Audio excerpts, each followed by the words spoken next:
आज हम सीख रहे हैं कंडीशनल लॉजिक के बारे में। ठीक है, कि हम अपनी प्रोग्रामिंग में कंडीशनल लॉजिक कैसे ऐड कर सकते हैं। ठीक है, कंडीशनल लॉजिक ऐड करने के लिए आपने पहले भी माइक्रोसॉफ्ट एक्सेल में सीखा है, जब हमने मीटर रीडिंग 3 की थी तो किस तरह से हमने अपने यूनिट्स को स्प्लिट किया था इफ कंडीशन के जरिए। तो ये एक फंक्शन है जिसका नाम है इफ। ठीक है, उसको हम कहते हैं ये कंडीशनल लॉजिक है। ये क्या करता है, ये हमारे प्रोग्राम में ऐड करता है एक फीचर। ठीक है ना, कौन सा फीचर ऐड करता है कि हम अपने कोड को अपनी मर्जी से चला सकते हैं, यानी कि code run on condition. Code किस पे चलेगा, कंडीशन पे चलेगा, और कंडीशन जो हम बताएंगे उस पे चलेगा।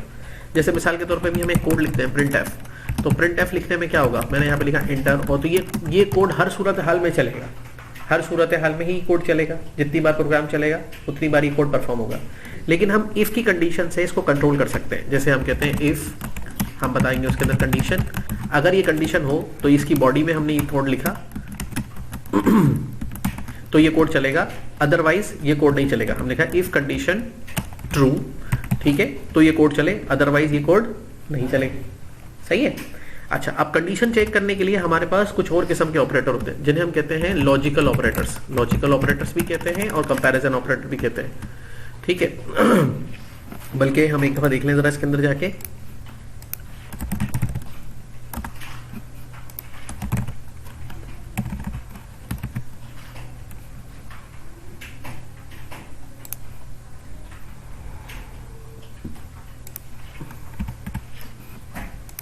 ये देखिए टर्बो सी ऑपरेटर्स पे हमारे पास यहाँ मौजूद है। तो इनको हम क्या कहते हैं, ये खुल गया हमारे पास। तो देखिए यहाँ पर जो हमारे पास ऑपरेटर्स हम यूज करने वाले हैं इनको हम कहते हैं अरिथमेटिक ऑपरेटर्स। किसको, प्लस, माइनस, मल्टीप्लाई और डिवाइड, इनको हम अभी यूज कर सके। और परसेंट और इंक्रीमेंट ऑपरेटर ये कहलाते हैं। इनको हम कहते हैं मॉड्यूलस, और इसको हम कहते हैं इंक्रीमेंट ऑपरेटर, और इसको हम कहते हैं डिक्रीमेंट ऑपरेटर। इसी तरह डबल इक्वल को हम कहते हैं रिलेशनल ऑपरेटर्स, यानी कि ये एक रिलेशनल ऑपरेटर है। नॉट इक्वल टू भी एक रिलेशनल है, ग्रेटर देन भी एक जो है आपका ऑपरेटर है, ये लेस देन भी एक ऑपरेटर है, ग्रेटर देन इक्वल टू भी एक ऑपरेटर है, और लेस देन इक्वल टू भी एक ऑपरेटर है। इनको हम कहते हैं रिलेशनल ऑपरेटर। और जबकि इनको हम कहते हैं लॉजिकल ऑपरेटर्स, जिसमें ये साइन एंड साइन जिसके मायने है और इसका मतलब है और पाइप साइन, और इसका मतलब होता है और इसका मतलब होता है नॉट। ये जो ऑपरेटर्स है इनकी मीनिंग होती है, और इन्हीं मीनिंग के ऊपर जो है हमारा प्रोग्राम रिएक्ट करता है। मतलब अगर हमें दो चीज़ों को आपस में चेक करना है कि भाई ये इससे बड़ा है तो हम इस तरह से लिखेंगे। इस स्टेटमेंट का मतलब है कि ए की वैल्यू बड़ी है बी की वैल्यू से। इस स्टेटमेंट का मतलब है ए की वैल्यू छोटी है बी की वैल्यू से। इसका मतलब है ए की वैल्यू बड़ी है या बराबर है बी की वैल्यू से, और इसका मतलब है ए की वैल्यू छोटी है या बराबर है बी की वैल्यू से, और इसका मतलब है ए की वैल्यू बराबर है बी की वैल्यू के, और इसका मतलब है ए की वैल्यू बराबर नहीं है बी की वैल्यू के, और इसका मतलब है ए की वैल्यू बड़ी है बी की वैल्यू से। अब इसमें ए और बी क्या है, ये दो वेरिएबल है जिनके अंदर कोई भी वैल्यू हो सकती है।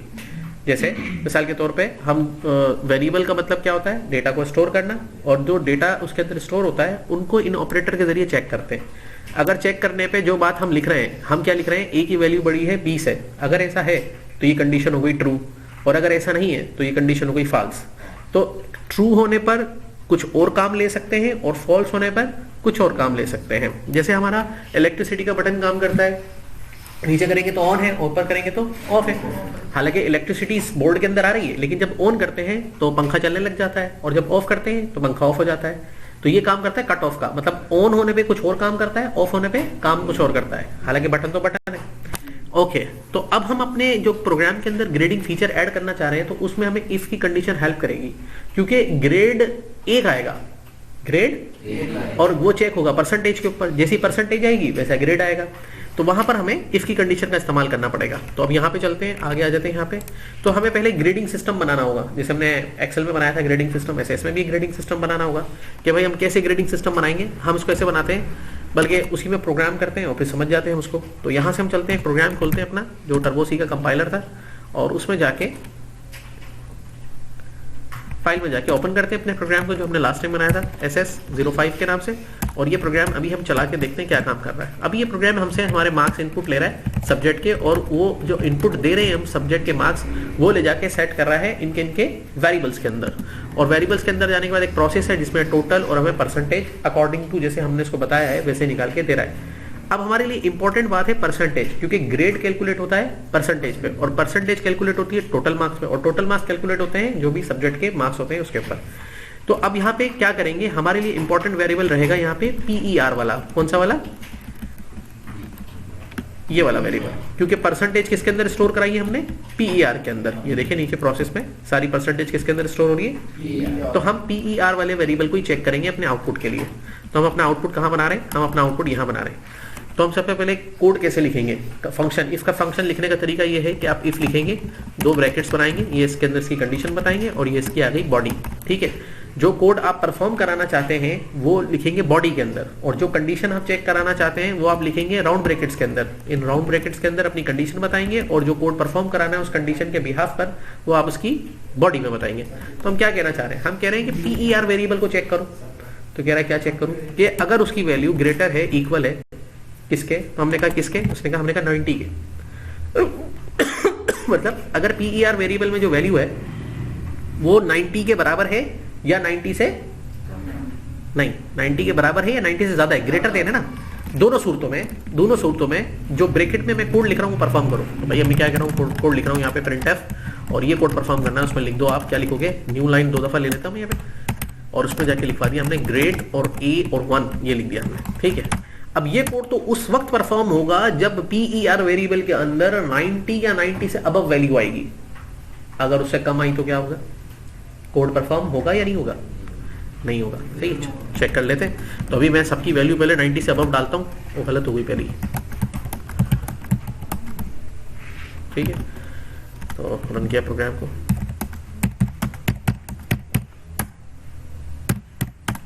तो ये देखें यहाँ पे क्या आ गया, क्योंकि 97 है। अब वैल्यू को कम कर देते हैं तो यहाँ पे देखें चलेगा यहाँ पे तो कोड परफॉर्म ही, तो एक कंट्रोल तो हो गया ना कोड के ऊपर, आपको कब ये कोड परफॉर्म कराना और कब नहीं कराना। अच्छा, अब हम दूसरा इसके साथ एक और इफ की कंडीशन लगाएंगे। दोबारा नीचे इफ स्टार्ट करो, PER की वैल्यू को चेक करो कि अगर वो बड़ी है या बराबर है 80 के तो फिर क्या कोड परफॉर्म करा देते हैं हम इसके अंदर? printf और यहाँ पे हमने प्रिंट करवा दिया न्यू लाइन डबल कोट्स के अंदर न्यू लाइन और लिख दिया उसके अंदर ग्रेड A। ठीक है, यही कराना था तो बंद कर देते हैं। तो देखिए मैं यहाँ पे वैल्यू डाल रहा हूँ 98, 92, 96, 92, 89 एंटर किया। A1 भी आ रहा है, A भी आ रहा है। ये तो काम खराब हो गया, एक आना चाहिए ना। तो आज चेक करते हैं पहले हमने क्या गलती करी है। कोड लिखने में कोई एरर नहीं है, अगर कोड में गलती करते तो प्रोग्राम चलता ही नहीं, एरर दे देता है। इस तरह की गलती जिसमें आपने प्रोग्राम का कोड बिल्कुल सही लिखा है, फंक्शन बिल्कुल सही लिखा है, लॉजिक भी बनाई है, लेकिन प्रोग्राम चलने पे आउटपुट वो नहीं आ रहा जो आप चाह रहे थे, तो इस तरह की गलती को हम कहते हैं लॉजिकल एरर। कौन सा error? Logical error. Logical error क्या है? ये दुकान पे बैठा हुआ था, इसने सीखा है शर्ट, कस्टमर आया वो कह रहा है शर्ट चाहिए, ये बोल रहा है भाई क्या, वो कह रहा है भाई शर्ट चाहिए। अब कस्टमर भी है, दुकानदार भी है, शर्ट भी पड़ी है, लेकिन दुकानदार को शर्ट पता है और वो शर्ट मांग रहा है, तो ये एक लॉजिकल एरर है। मतलब ये उसकी बात नहीं समझ पा रहा और ये उसकी बात नहीं समझ पा रहा, लेकिन सारी चीजें मौजूद है। फिर वो तो इंसान है, बता देगा इशारे से ये चाहिए, ये वो एक अलग बात है, लेकिन ये मशीन है, मशीन को तो बताना पड़ेगा। तो यहाँ पर हमने कहा कि भाई अगर वैल्यू PER की 90 से बराबर हो या 90 से ऊपर हो तो A1 वाला कोड चले, और अगर 80 के बराबर हो या 80 से ज्यादा हो तो भी A वाला कोड चले। तो अगर परसेंटेज उसकी 97 आई, कितनी आई? तो 97 अगर परसेंटेज आ रही है तो इट मीन्स के वो 80 से भी बड़ी है और 90 से भी बड़ी है, तो दोनों कोड चलेंगे। नहीं, यहां पर हमें कंट्रोल बनाना पड़ेगा। क्या कंट्रोल बनाना पड़ेगा? कंट्रोल बनाना पड़ेगा भाई अगर 90 से ज्यादा है और 100 या 100 के बराबर है तो A1 चले, 80 से ज्यादा है, 80 के बराबर है और 90 से कम है तो कौन सा चले? A वाला कोड चले। तो प्रोग्राम को थोड़ा सा और क्लियर करना पड़ेगा। तो हम यहाँ पे कहेंगे भाई ऐसा करो, ये कोड तो जब चलाना, यहाँ पे हम लॉजिकल ऑपरेटर लगाएंगे एंड, डबल चेक करेगा कंडीशन को, फिर दोबारा चेक कराएंगे। अगर PER की वैल्यू लेस देन और इक्वल टू है 100 के तो फिर A1 वाला कोड चले। तो ये 90 और 100 के दरमियान में अगर कोई वैल्यू आई तो ये कोड चलेगा। इसी तरह से हम यहाँ पे जाके इसको फिर समझाएंगे बात को, भाई 80 से बड़ा हो भले सही है या बराबर भी हो, लेकिन PER की वैल्यू छोटी होनी चाहिए किससे? 90 से।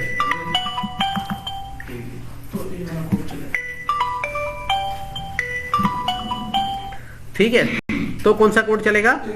अब सेट हो गया ना।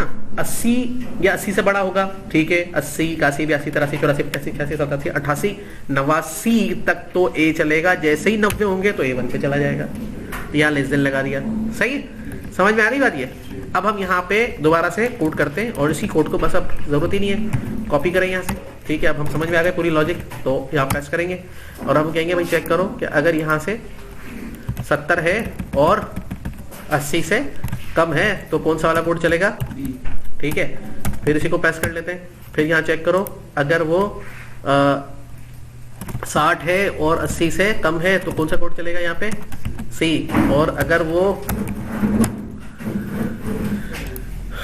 50 है और 60 से कम है तो कौन सा कोड चलेगा, डी।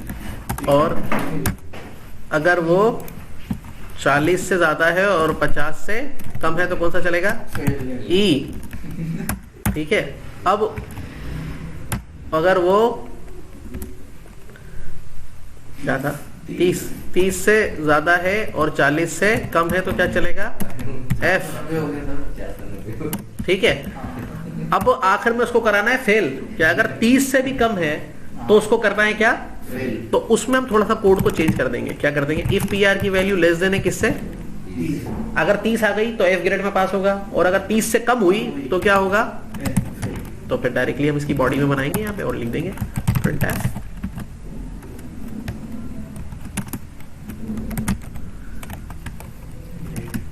ट्राई अगेन लिख देते हैं, फेल नहीं करते, सही है, ठीक है। एरर आ गया तो यहाँ पे देखिए वो नहीं लगाया हमने,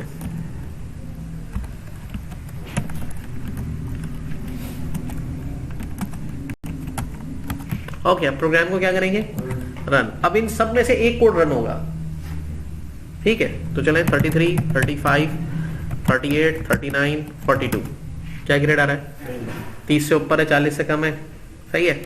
और ये देखिए हम दोबारा चला दिया हमने इसको, 65, 78, 68, 78, 78, क्या ग्रेड आ रहा है, बी भी आ रहा है ना। देखें क्या मसला है,